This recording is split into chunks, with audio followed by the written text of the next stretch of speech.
नमस्कार। जरा शांत रहें आप लोग।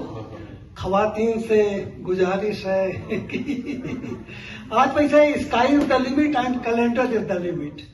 तो आप लोग बाद में खूब बोले, खूब गाएं, जब तक कि नदीम साहब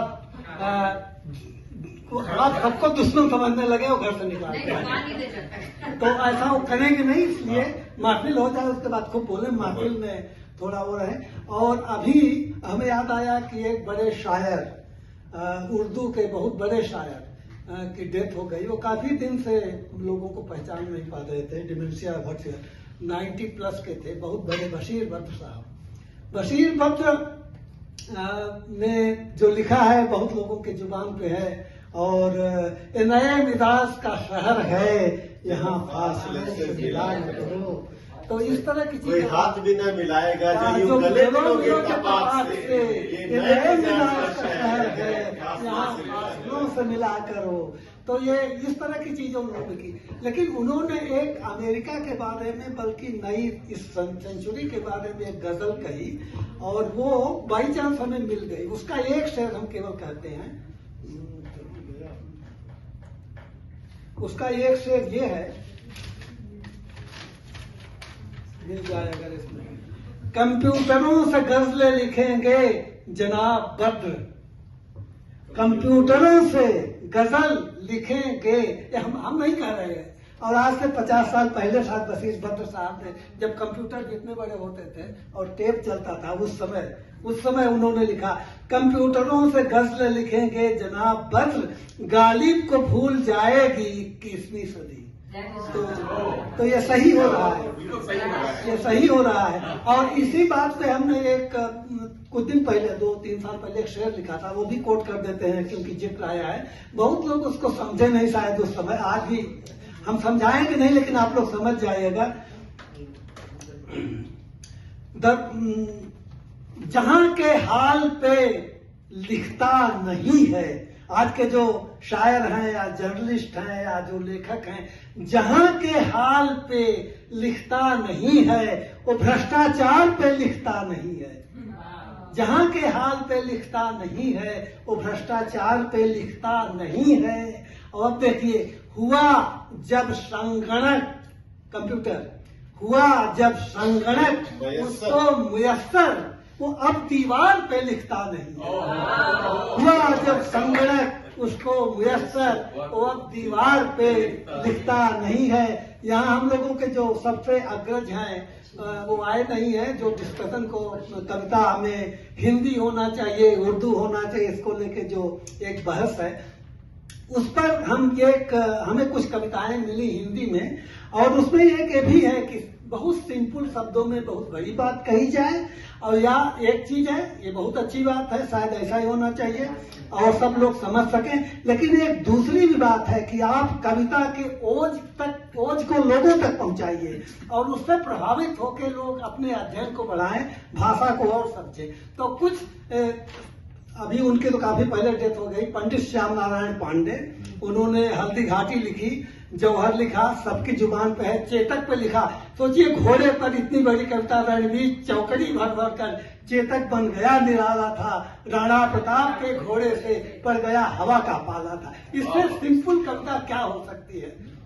राणा ने सोचा इस पार, तब तक चेतक था उस पार। हाँ, मतलब इस तरह की कविता, मतलब ऐसे ये घोड़ों में बहुत कविताएं लिखी गई हैं। आल्हा जो काव्य होता है, आल्हा में घोड़ों का गजब का वर्णन है और सबके घोड़ों का नाम है, खैर वो अलग बात है। उन्होंने पांडे जी ने एक और बहुत अच्छी, अगर कहीं आप लोगों को मिले, हमने फेसबुक पे कुछ डाला है, पढ़िएगा, जय हनुमान, जैसे सुंदरकांड है वैसे। तो हम ये एग्जाम्पल देंगे कि ओजस्विक शब्दों का और सिंपल शब्दों का कैसा उन्होंने प्रयोग किया है। ज्वलल ललाट पर अदम्य तेज विद्यमान था, ज्वलल ललाट पर अदम्य तेज विद्यमान था, कपींद्र का प्रचंड शक्ति कोश वर्धमान था। शायद कोई मतलब न समझा कुछ समझे होंगे, हम भी बहुत नहीं समझे, लेकिन ये भी करते, इसका मतलब समझेंगे तो सर्टनली आप झूम जाएंगे, आवेश में आ जाएंगे। जलल ललाट पर अदम्य तेज विद्यमान था, कपींद्र का प्रचंड शक्ति कोश वर्धमान था। जब लंका दहन कर रहे हैं हनुमान जी, उस समय का वर्णन है। अच्छा, और लोगों की क्या हालत है, राक्षसों की क्या हालत है।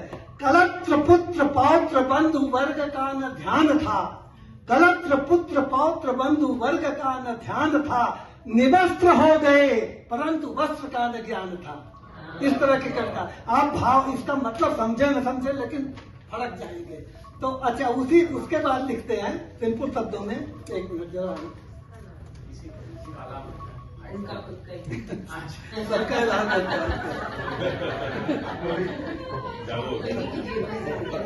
अच्छा, और एक बहुत सिंपल शब्दों में उन्होंने वही उसी के आगे लिखा है, जहां खड़ा रहा वहीं खड़ा रहा न हिल सका।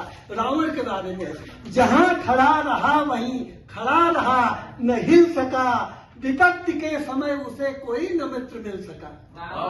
इस तरह इस सिंपल शब्दों में कितनी बड़ी बात। और रावण के बारे में तो बहरहाल है तो पांडे जी की बात है। और हम अब अपने मुख्य सब्जेक्ट पे आके एक गजल सुनाएंगे और उसके बाद लास्ट में अगर लोग भागते नहीं है तो एक गाना गाएंगे और हमसे पहले भगा दे आएंगे, उसके बाद सब आएंगे। आप भगाने के लिए तो नहीं गाएंगे, भगाने के लिए तो नहीं गाएंगे, नहीं गाएंगे, कोशिश तो नहीं होगी। तो हम अपने इनकी आवाज से भी हल्का दिया जाए। नहीं, उनको भगा दी।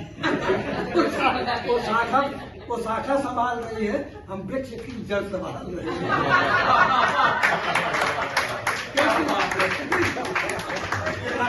का महत्व है, चिड़िया उसी का घोंसला बनाती है लेकिन जड़ का भी अपना महत्व है।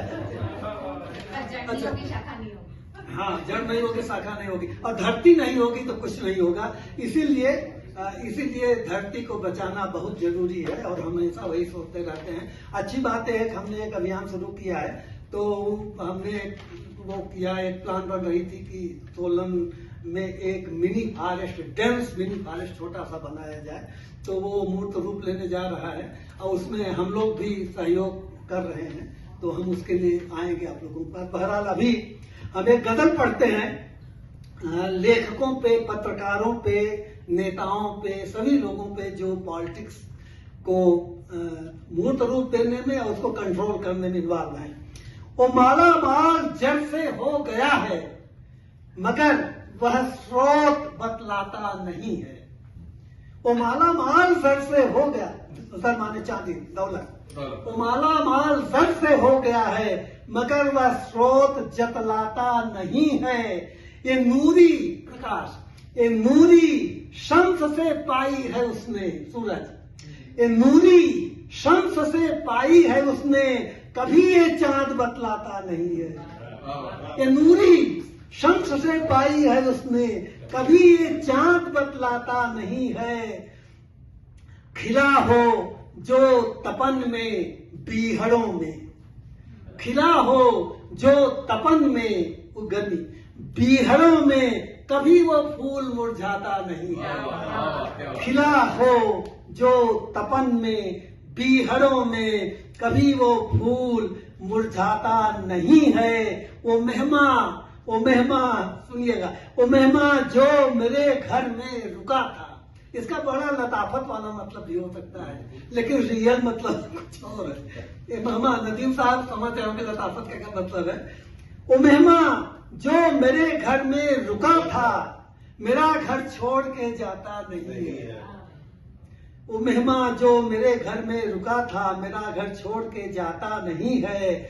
उसे कर देते हैं सिक्कों के पीछे, उसे कर देते हैं सिक्कों के पीछे, खुदा अब आंख दिखलाता नहीं है।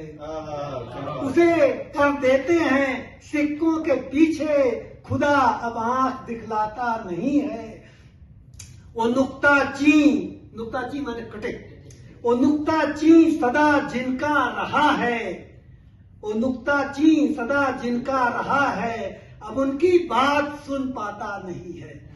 कोई भी पार्टी हो, जब पावर में होती है तो लोग क्रिटिसाइज करते हैं, लेकिन जब वो पावर में नहीं होती तो उसी की बात जो पावर में होता नहीं सुनता है। तो उसी पर यह शेर है, वो नुक्ताचीन सदा जिनका रहा है, अब उनकी बात सुन पाता नहीं है।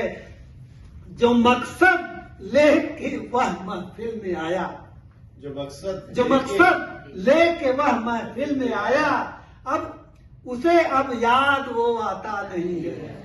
बढ़िया बढ़िया।